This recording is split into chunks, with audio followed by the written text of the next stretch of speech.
എല്ലാവർക്കും നമസ്കാരം. Top ട്യൂഷന്റെ geography ക്ലാസ്സിലേക്ക് എല്ലാവർക്കും സ്വാഗതം. സുഖമാണോ? നമ്മൾ ഇന്നൊരു അട്ടിപ്പൊളി പുതിയ പാഠം പഠിക്കാൻ പോകുകയാണ്. കഴിഞ്ഞ ക്ലാസ്സിൽ നമ്മൾ പലതരം കാലാവസ്ഥാ പ്രദേശങ്ങളെപ്പറ്റി പഠിച്ചു, ഓർമ്മയില്ലേ? ഇന്ന് നമ്മൾ രണ്ട് എക്സ്ട്രീം സ്ഥലങ്ങളിലേക്ക് ഒരു യാത്ര പോകാൻ പോകുകയാണ്. ഒന്ന്, എപ്പോഴും മഴ പെയ്യുന്ന ഒരു കാട്ടിലേക്കും, രണ്ട്, എപ്പോഴും മഞ്ഞുറഞ്ഞു കിടക്കുന്ന ഒരു സ്ഥലത്തേക്കും. എന്താ, യാത്ര പോകാൻ റെഡിയാണോ? കൊള്ളാം. പാഠത്തിന്റെ പേര് from the rainy forest to the land of permafrost. ഇത് SSLC ജിയോഗ്രഫിയിലെ മൂന്നാമത്തെ പാഠമാണ്. ഈ പാഠം തുടങ്ങുന്നത് ഒരു ട്രാവലോഗിൽ നിന്നാണ്. കോങ്കോയിലെ കസായ് എന്ന സ്ഥലത്തുള്ള ഒരാൾ റഷ്യയിലെ നാരിയൻമാർ എന്ന ടൗണിലെത്തിയതിനെക്കുറിച്ചാണ് പറയുന്നത്. ഈ സ്ഥലം തുന്ദ്ര എന്നറിയപ്പെടുന്ന പ്രദേശത്താണ്.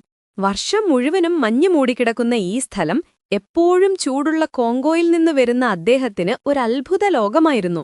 തുന്ദ്രയിൽ ഏറ്റവും ചൂടുള്ള ജൂലൈ മാസത്തിൽ പോലും താപനില 10 ഡിഗ്രി സെൽഷ്യസിൽ താഴെയാണ്. എന്നാൽ ശൈത്യകാലത്തോ -50 ഡിഗ്രി വരെ താഴും. ഹോ, ഓർക്കാൻ പോലും വയ്യ അല്ലേ? അദ്ദേഹത്തിന്റെ നാട്ടിലാണെങ്കിൽ വർഷം മുഴുവനും നല്ല ചൂടാണ്. അവിടത്തെ പ്രധാന ഭക്ഷണം കപ്പ അഥവാ കസാവയാണെങ്കിൽ ഇവിടെ അദ്ദേഹം കഴിച്ചത് മീൻ കൊണ്ടുള്ള പെൽമെനി എന്ന ഒരു വിഭവമാണ്.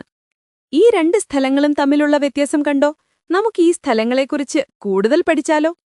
ആദ്യം നമുക്ക് ആ സഞ്ചാരിയുടെ നാടായ കോങ്കോ ഉൾപ്പെടുന്ന ഇക്വറ്റോറിയൽ ക്ലൈമാറ്റിക് റീജിയനെക്കുറിച്ച് പഠിക്കാം. പേരുപോലെ തന്നെ ഇത് ഇക്വേറ്ററിനടുത്തുള്ള പ്രദേശമാണ്. ഭൂപടം നോക്കിയാൽ തെക്കേ അമേരിക്കയിലെ ആമസോൺ നദീതടം, ആഫ്രിക്കയുടെ മധ്യഭാഗം, പിന്നെ ഇന്തോനേഷ്യ, മലേഷ്യ പോലുള്ള തെക്കുകിഴക്കൻ ഏഷ്യൻ രാജ്യങ്ങളിൽ എന്നിവിടങ്ങളിലാണ് ഈ പ്രദേശം കാണുന്നത്. ഇവിടുത്തെ കാലാവസ്ഥയുടെ ഏറ്റവും വലിയ പ്രത്യേകത എന്താണെന്നോ? വർഷം മുഴുവനും ഏതാണ്ട് ഒരേപോലത്തെ ഉയർന്ന താപനിലയാണ്. ശരാശരി 27 ഡിഗ്രി സെൽഷ്യസ്. അതുകൊണ്ട് ഇവിടെ ശൈത്യകാലം എന്നൊന്നില്ല. എന്തുകൊണ്ടാണിത്? കാരണം സൂര്യരശ്മികൾ വർഷം മുഴുവനും ഏതാണ്ട് നേരെയാണ് അഥവാ വേർട്ടിക്കലായി പതിക്കുന്നത്. ദിവസവും രാവിലെ വലിയ ചൂടുണ്ടാവില്ല, പക്ഷെ ഉച്ചയാകുമ്പോഴേക്കും ചൂട് കൂടും, ഒരുപാട് കൂടും. ഈ ചൂട് കാരണം വെള്ളം വേഗത്തിൽ നീരാവിയായി മുകളിലേക്ക് പോയി ഉച്ച കഴിഞ്ഞ് ഇടിയോടുകൂടിയ ശക്തമായ മഴ പെയ്യുന്നു. ഇതിനെയാണ് നമ്മൾ കൺവെക്ഷണൽ റെയിൻഫോൾ എന്ന് പറയുന്നത്. കേരളത്തിലും വയനാൽക്കാലത്ത് വൈകുന്നേരം ഇങ്ങനെ മഴ പെയ്യാറില്ലേ? അത് തന്നെ. ഇവിടെ വർഷം മുഴുവനും നല്ല മഴ ലഭിക്കുന്നതുകൊണ്ട് ഒരു പ്രത്യേക വരണ്ട കാലം അഥവാ ഡ്രൈ സീസൺ ഇല്ല. ഉയർന്ന താപനിലയും ധാരാളം മഴയും ഉള്ളതുകൊണ്ട് ഇവിടെ ഇടതൂർന്ന വനങ്ങളാണുള്ളത്. ഈ വനങ്ങളെയാണ് നമ്മൾ ട്രോപ്പിക്കൽ റെയിൻ ഫോറസ്റ്റ് എന്ന് വിളിക്കുന്നത്. ഈ കാടുകൾക്ക് ചില പ്രത്യേകതകളൊക്കെയുണ്ട്. ആമസോൺ നദീതടത്തിലുള്ള മഴക്കാടുകളെ സെൽവാസ് എന്നാണ് വിളിക്കുന്നത്. ഈ കാടുകളിലെ മരങ്ങൾക്ക് ഇല പൊഴിക്കുന്നതിനോ പൂക്കുന്നതിനോ കായ്ക്കുന്നതിനോ ഒരു പ്രത്യേക കാലമില്ല. എല്ലാം വർഷം മുഴുവനും നടന്നുകൊണ്ടേയിരിക്കും. അതുകൊണ്ട് ഈ കാടുകൾ എപ്പോഴും പച്ച നിറത്തിൽ കാണപ്പെടും. അതുകൊണ്ടാണ് ഇവയെ ഇക്വറ്റോറിയൽ എവർഗ്രീൻ ഫോറസ്റ്റ് എന്നും വിളിക്കുന്നത്. എബണി, മഹാഗണി, റോസ്വുഡ് തുടങ്ങിയ വിലപിടിപ്പുള്ള മരങ്ങൾ ഇവിടെയുണ്ട്. അതുപോലെ പലതരം ചെടികളും വള്ളിച്ചെടികളും ഇവിടെ കാണാം. ഈ മഴക്കാടുകളുടെ മറ്റൊരു പ്രത്യേകത ഒരു ചെറിയ സ്ഥലത്ത് തന്നെ പലതരം സസ്യങ്ങൾ ഒരുമിച്ച് കാണാൻ പറ്റുമെന്നതാണ്. മലേഷ്യയിലെ കാടുകളിൽ ഒരേക്കറിൽ 200-ലധികം തരം സസ്യങ്ങൾ കാണാമത്രേ. അത്ഭുതമല്ലേ? സൂര്യപ്രകാശം കിട്ടുന്നതിനനുസരിച്ച് മരങ്ങൾ പല ഉയരത്തിൽ വളരുന്നു. ഇത് പല തട്ടുകളായി കാണപ്പെടും. ഈ മഴക്കാടുകൾ ഒരുപാട് കാർബൺ ഡൈ ഓക്സൈഡ് വലിച്ചെടുക്കുകയും ഓക്സിജൻ പുറത്തുവിടുകയും ചെയ്യുന്നു. അതുകൊണ്ട് ഇവയെ ലോകത്തിന്റെ ശ്വാസകോശം അഥവാ ലങ്സ് ഓഫ് ദ വേൾഡ് എന്നാണ് വിളിക്കുന്നത്. എന്ത് നല്ല പേരാണല്ലേ? ഇനി ഇവിടത്തെ ജീവികളെ പറ്റി നോക്കിയാലോ? ഇവിടത്തെ കാലാവസ്ഥ കാരണം മിക്ക ജീവികളും മരങ്ങളിലാണ് ജീവിക്കുന്നത്. ഇവയെ ആർബോറിയൽ ആനിമൽസ് എന്ന് പറയും. കുരങ്ങുകൾ, ഒറാങ്കുട്ടാൻ, ലെമർ തുടങ്ങിയവ ഉദാഹരണങ്ങളാണ്. ഇടതൂർന്ന കാടായതുകൊണ്ട് സൂര്യപ്രകാശം താഴെ മണ്ണിലെത്തുന്നത് കുറവാണ്. അതുകൊണ്ട് നിലത്ത് അധികം പുല്ലും ചെടികളും വളരില്ല. അത് തിന്ന് ജീവിക്കുന്ന സസ്യഭോജികളായ മൃഗങ്ങളും അതുകൊണ്ട് തന്നെ കുറവാണ്. അവയെ ഭക്ഷിക്കുന്ന മാംസഭോജികളും അതുകൊണ്ട് തന്നെ കുറവാണ്. ഇനി ഇവിടത്തെ മനുഷ്യജീവിതം എങ്ങനെയുണ്ടെന്ന് നോക്കാം. ഇവിടത്തെ കഠിനമായ കാലാവസ്ഥ കാരണം ജനസംഖ്യ വളരെ കുറവാണ്. ആഫ്രിക്കയിലെ പിഗ്മികൾ, ആമസോണിലെ ഇന്ത്യൻ ഗോത്രങ്ങൾ തുടങ്ങിയ ആദിവാസി വിഭാഗങ്ങൾ ഇവിടെയുണ്ട്. പിഗ്മികൾ ഉയരം കുറഞ്ഞവരാണ്. അവർ വേട്ടയാടിയും വനവിഭവങ്ങൾ ശേഖരിച്ചുമാണ് ജീവിക്കുന്നത്. അവർ ചെറിയ കുടിലുകളിലാണ് താമസിക്കുന്നത്.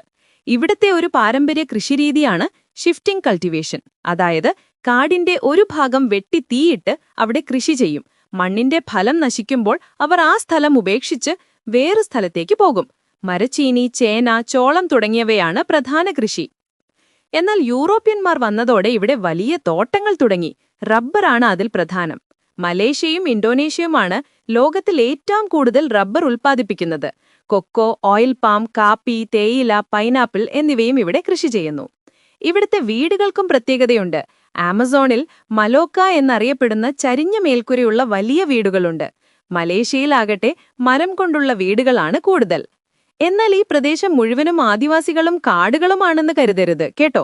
സിംഗപ്പൂർ, ജക്കാർത്ത, ബൊഗോട്ട പോലുള്ള ആധുനിക നഗരങ്ങളും ഇവിടെയുണ്ട്. എന്നാൽ ഈ പ്രദേശത്തിന് ഒരുപാട് വെല്ലുവിളികളുമുണ്ട്. ചൂടും ഈർപ്പവുമുള്ള കാലാവസ്ഥ രോഗങ്ങൾ പരത്തുന്ന പ്രാണികൾക്ക് വളരാൻ നല്ലതാണ്.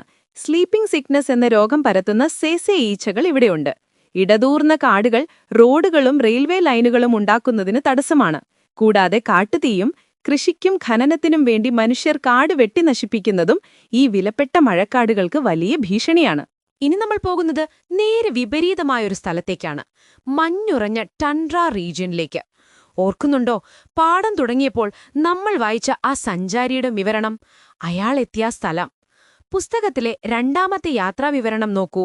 നോർവേക്ക് വടക്കുള്ള ലോങ്യെർബിയൻ എന്ന ലോകത്തിലെ ഏറ്റവും വടക്കേയറ്റമുള്ള ടൗണിൽ എത്തിയ ഒരാളുടെ അനുഭവമാണിത്. വർഷം മുഴുവനും മഞ്ഞു മൂടിക്കിടക്കുന്ന സ്ഥലം. നവംബർ പകുതി മുതൽ ജനുവരി വരെ ഇവിടെ ഇരുട്ടാണ്, അതായത് പോളാർ നൈറ്റ്. ആ സമയത്ത് പുറത്തിറങ്ങുമ്പോൾ ഇരുട്ടിൽ തിരിച്ചറിയാൻ വേണ്ടി തിളങ്ങുന്ന വസ്ത്രങ്ങൾ ധരിക്കണം. ഇവിടത്തെ ഒരു അത്ഭുതമാണ് നോർത്തേൺ ലൈറ്റ്സ് അഥവാ അറോറ. ആകാശത്ത് പല നിറങ്ങളിൽ കാണുന്ന ഒരു പ്രകാശവിസ്മയം. കൊള്ളാം അല്ലേ?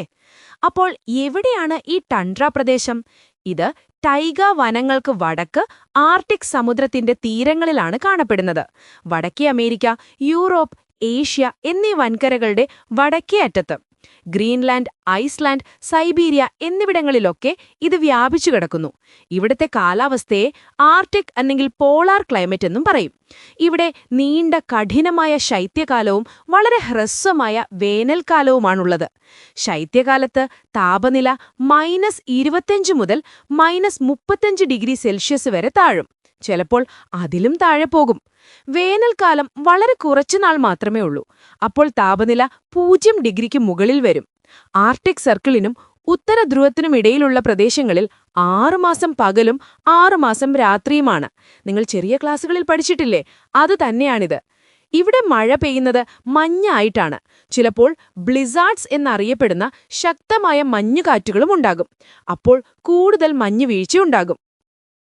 ഇനി ഇവിടുത്തെ സസ്യങ്ങളെപ്പറ്റി നോക്കിയാലോ? ഈ കഠിനമായ കാലാവസ്ഥയിൽ വലിയ മരങ്ങളൊന്നും വളരില്ല. പായലുകളും ലൈക്കനുകളും ചെറിയ കുറ്റിച്ചെടികളുമാണ് ഇവിടെ പ്രധാനമായും കാണുന്നത്. ചെറിയ വേനൽക്കാലത്ത് മഞ്ഞുരുകുമ്പോൾ ഈ കുറ്റിച്ചെടികളിൽ ചെറിയ പഴങ്ങളുണ്ടാകുകയും പൂക്കൾ വിരിയുകയും ചെയ്യും. ആ സമയത്ത് പലതരം പക്ഷികളും അങ്ങോട്ട് വരും. ഇവിടുത്തെ മൃഗങ്ങളോ?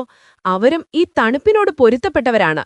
ധ്രുവക്കരടികൾ, ആർട്ടിക് കുറുക്കൻ, റെയിൻഡീർ, മസ്ക് ഓക്സൻ എന്നിവയെല്ലാം ഇവിടുത്തെ താമസക്കാരാണ്. ചിരിക്കുന്നു.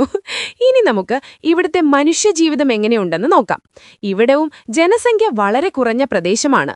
ഇവിടെ ജീവിക്കുന്ന ആദിവാസി വിഭാഗങ്ങളാണ് എസ്കിമോകൾ അഥവാ ഇന്നുവറ്റ്, ലാപ്പുകൾ, സമോയേഡുകൾ എന്നിവർ. ഇവരുടെ പ്രധാന ഉപജീവനമാർഗം വേട്ടയാടലും മീൻപിടുത്തവുമാണ്. തിമിംഗലം, സീൽ, റെയിൻഡീർ എന്നിവയെ അവർ വേട്ടയാടുന്നു. ഇവയുടെ ഇറച്ചി ഭക്ഷണത്തിനും തോല് വസ്ത്രത്തിനും എല്ലുകൾ ആയുധങ്ങൾക്കും പാത്രങ്ങൾക്കും വരെ ഉപയോഗിക്കുന്നു.